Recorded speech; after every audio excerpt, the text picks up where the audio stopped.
दोस्तों, एक गांव में एक औरत रहा करती थी। उसकी 3 बहुएं थी।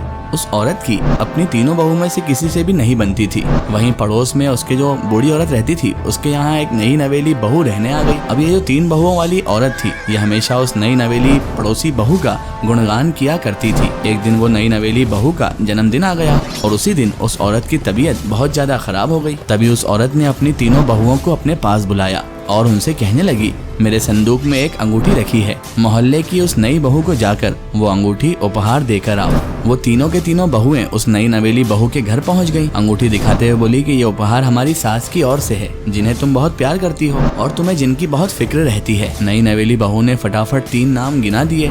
उन 3 बहुओं को बहुत हैरानी हुई कि उन 3 नामों में तो उनकी सास का कहीं भी नाम तक नहीं था। तभी बहुएं बोली, इसमें तो हमारी सासू माँ का नाम तक नहीं है, जिन्होंने आपको उपहार दिया है। अब नई नवेली बहू ने फिर से फटाफट 13 नाम और गिनवा दिए, लेकिन 13 के 13 नामों में भी उनकी सासू माँ का नाम नहीं था। तीनों बहुएं गुस्से से लाल हो गईं और वो अंगूठी लेकर सीधा के सीधा अपनी सास के पास आ गई और अपनी बीमार सास के सामने पटकते हुए वो अंगूठी कहने लगी, ये लो आपकी अंगूठी, ना आप 3 में हो ना 13 में हो, तुम बेवजह ही उस नई नवेली बहू से प्रेम पाले बैठी हो सासू माँ। और दोस्तों, कुछ इस तरह का माहौल आजकल हर घर में पाया जाता है।